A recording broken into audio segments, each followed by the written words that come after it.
मोहम्मद सदाकत पठान की धरती कोटा राजस्थान से आज एक वीर हिंदू हृदय सम्राट सुहेल देव की धरती पर आया हूं। और जब एक कवि एक मुसलमान शहीद की धरती से एक हिंदू योद्धा की धरती पर आता है तो ये मौसम और ये वातावरण ठीक उसी प्रकार का हो जाता है जैसे किसी मंदिर का पुजारी पुष्कर के सरोवर में डुबकियां लगाने के बाद अजमेर में ख्वाजा की दरगाह पर खुदा की इबादत करने आया। क्या भाव है, क्या भाव है, बहुत बढ़िया। लेकिन उसके बाद भी कुछ लोग जब ऐसी हरकतें करते, जब क्रिया होती है तब प्रतिक्रिया होती है। अब शुरू होता हूं साहब, लोग दंगे फैलाना बहुत आसान है, लेकिन उस प्रशासन से जाकर पूछो जो नेट बंद करने से लेकर रबड़ की गोलियों से लेकर आंसू गैस तक प्रयोग करता है, तब जाकर देश वापस ठंडा हो पाता है। तब पढ़ता हूँ साहब कि खरगोन करौली दिल्ली में जब पत्थर फेंके जाते हैं, शुरू होना वो लोग जिन्होंने अभी तक तालियां नहीं बजाई है, आपकी तालियों की ताकत देखना चाहता हूँ। और कड़वा सच पढ़ता हूँ साहब, क्योंकि हिंदू मुस्लिम दोनों झगड़े कोई भी समझा देता, हिंदू मुस्लिम दोनों झगड़े कोई भी समझा देता, कोई मुस्लिम नेता आकर एक आरती गा देता। हिंदू मुस्लिम दोनों झगड़े कोई भी समझा देता, कोई मुस्लिम नेता आकर एक आरती गा देता, हिंदू नेता आकर यारो चादर एक चढ़ा देता और कार सेवक की लाशों पर कोई गंगा जल छिड़का देता। अरे जामा मस्जिद छोड़ बुखारी, तालियां रोक कर रखे। हिंदू मुस्लिम दोनों झगड़े कोई भी समझा देता, कोई मुस्लिम नेता आकर एक आरती गा देता और हिंदू नेता आकर यारो चादर एक चढ़ा देता, कार सेवक की लाशों पर कोई गंगा जल छिड़का देता और जामा मस्जिद छोड़ बुखारी वंदे मातरम गा देता। तो फिर किसकी हिम्मत थी जो दंगों को करवा देता?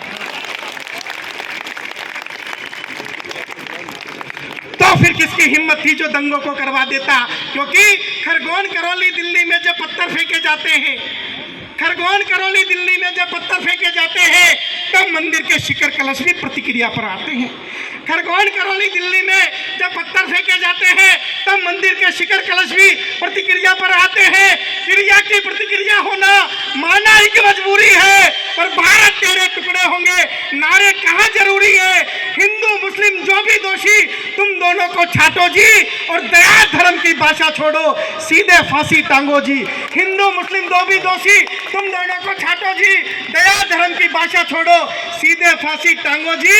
और जो दंगों के गुनहगार हैं वो नाम सामने आने दो और गद्दारों के घर के ऊपर बुलडोजर चढ़ जाने दो। क्या बात है, क्या जो बात है। दंगों के गुनहगार वो नाम सामने आने दो और गद्दारों के घर के ऊपर बुलडोजर चढ़ जाने दो। क्योंकि हम तो ये कामना करते हैं और भी ऊंचा और भी सुंदर, और भी ऊंचा और भी सुंदर मेरे देश तेरा ये नाम हो जाए, हर हिंदू विवेकानंद, हर मुसलमान कलाम हो जाए। उसके बाद भी कुछ लोग ये कहते हैं हमें डर लगता है और कितनी आज़ादी चाहिए आपको हिंदुस्तान में।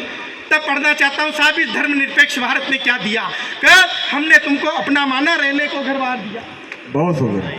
हमने तुमको अपना माना रहने को घर बार दिया, लाल चौक से लाल किले तक जाने का अधिकार दिया। अरे राष्ट्रगीत पर तुम चुप बैठे फिर भी तुमको प्यार दिया। ये पहला राज्य है हिंदुस्तान का जहां पर यह फरमान निकला है मदरसों में राष्ट्रगान गाना जरूरी है।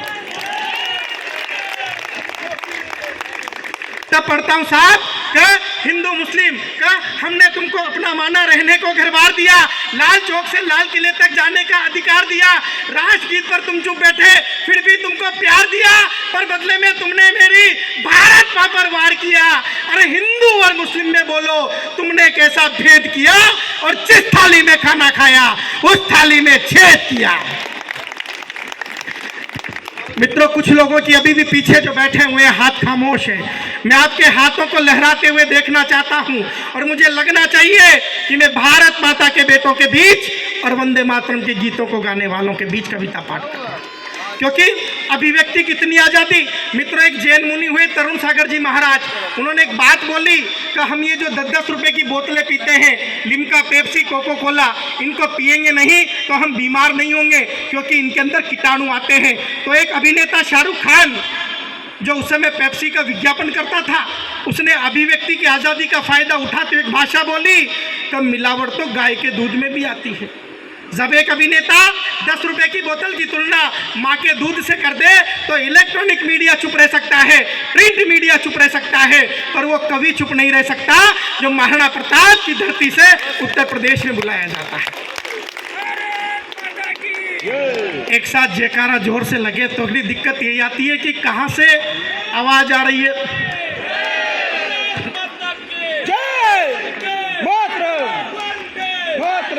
बहुत बहुत आभार, बस ये काफी है। इतने में तो वो भी बोल देगा जो कह रहा था कि मेरी गर्दन पर छुरी रख दो, मैं भारत माता की जय नहीं बोलूंगा। ये तो जगह जगह की बात होती है साहब, वो गर्दन उसकी हो, छुरी मेरे राजस्थान में बनी हो, और जो छुरी पकड़ाई जाए वो किसी बहराइच के देशभक्त के हाथ में हो तो वो क्या, उसका बाप भी भारत माता की जय बोलेगा। पढ़ना चाहता हूँ साहब कि हमने तुमको, क्योंकि ज्यादा बड़ा परिचय नहीं है, मैं तो ऐसा हिंदू हूँ जो सच्ची बात सुनाता हूँ।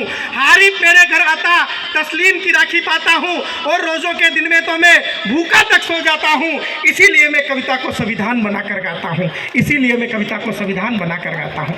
तब पढ़ता हूँ साहब कि क्या घटनाएं घटी साहब। उसने कहा कि वर्तमान में पेप्सी तो शुद्ध है। पिछले दिनों अखबार में खबर आई जिसने ठंडा बनाने वालों की नींद उड़ाई।